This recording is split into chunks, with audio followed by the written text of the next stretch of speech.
So I do this thing every spring where I go to a nursery or a native plant sale and then I black out and I lose my mind, and I usually spend hundreds of dollars. I did it again today. Here's my plant haul. Do you want to know what I bought? Let's talk about it. So I'm really focusing on things that are going to do early spring interest for next year, as well as some, early May interest, because right now my yard is still establishing and everything's very, very young. No. I need you to come back here to the safe. It's not ready yet, okay? The plants I planted last fall were this big. They're this big now. We need a lot more going on. This is going to help. We'll talk about it in July, okay? Here's my plant haul for today at least, and I'll walk you through what I purchased. They're all native and they're fabulous, and I'm excited for them to join what else is going on in my yard right now. Okay, so these are actually yarrow. This is a cultivar of Achillea millefolium, and I love how they are this sagey green color with white blooms. I already have some yarrow that it's still pretty young. It'll be bigger next year. That's the typical bright yellow, and I want to mass this next to that so that you can see sort of one huge yarrow area, but different variations of color and texture in there. Another thing I'm really excited about, kind of similar color tones there to the yarrow. These are small shrubs called winter fat. This is a native shrub that gets 2.5, 3 feet tall. So it's great to just give some mounding coverage in a garden where, I have a lot going on, a lot of different colors, textures, heights. This is gonna take up space, cover ground, suppress weeds, and give sort of a focal point kind of in the middle of a landscape.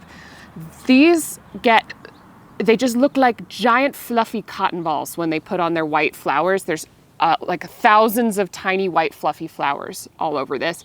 I really like planting this next to things with darker tones, like a Whipple's Pensammen or something that has like a moody purple, because this is so high contrast against that. What else did I buy? This is a Ninebark. Is it? Like I said, I black out. Yes, it's a Ninebark, mountain Ninebark, native shrub, 4 to 5 feet tall. I've got a lot of ground to cover. I didn't mean for that pun to happen, but it did, and here we are. I've got a lot of space to fill, so I want sort of over there to the side to have a little border with some larger shrubs. I'm probably going to set this towards the back and then stagger some of the winter fat in front of that, because this only gets 2 feet. This gets 4 feet. That'll look really nice. This also gets some beautiful flowers in the spring, especially when nothing else in my yard is blooming.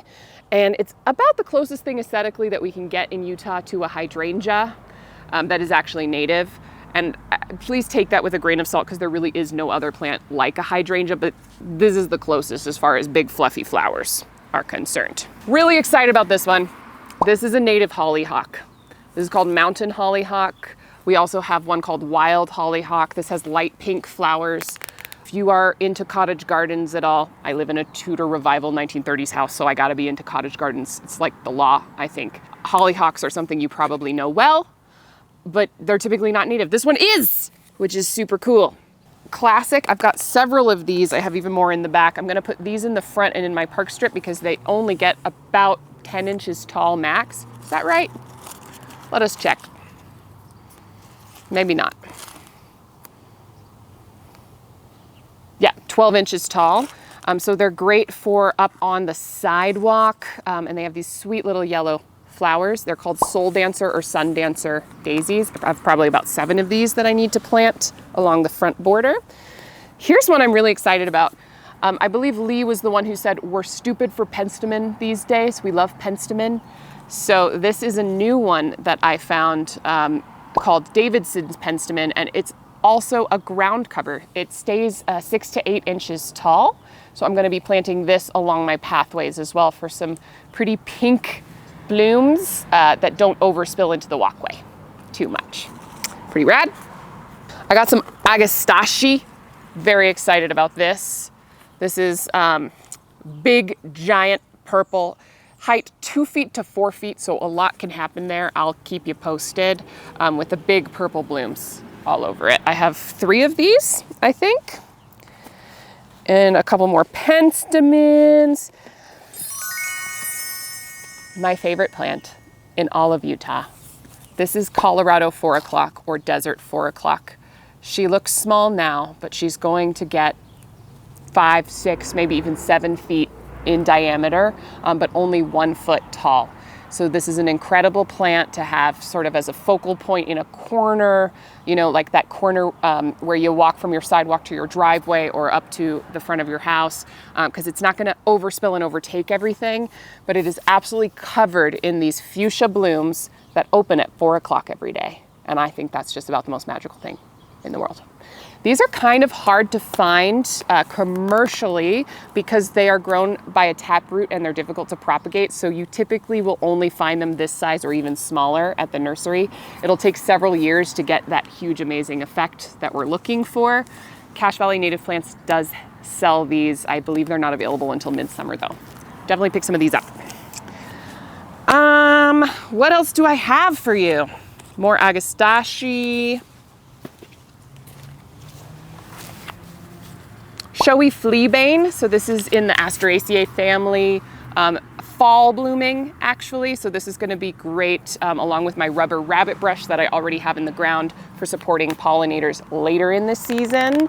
I definitely recommend getting Aster, goldenrod, Fleabane, rabbit brush, so that we're extending as well as recut,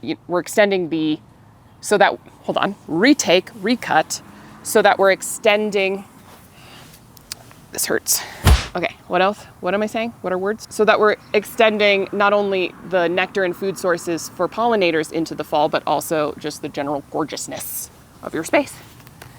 I think that's just about everything. This is going to take up a lot more space in my yard and get a lot more seasonal interest, spring, summer, fall, so that I can actually show you what we've been working on for the last year. Do you want to say anything about how we're really not going to see the full impact of this for another couple of seasons? Yeah, that's the thing with native landscapes, is that you need to be patient and you have to stay on top of hand weeding while things are still exposed. Because right now, everything in my yard's kind of the same height. There's not a lot blooming yet. The tulips looked amazing while they were blooming, but I had to deadhead them because they were done. And so it is sort of an exercise in patience to get to that truly amazing perennial landscape. I already believe by end of this summer, it's going to be impressive. People will start liking it and I'll be excited to share it with folks. Next summer, forget about it. And it's the third summer. The third summer is when things have really, again, with the puns, taken root. I'm sorry, I hate myself. That's all.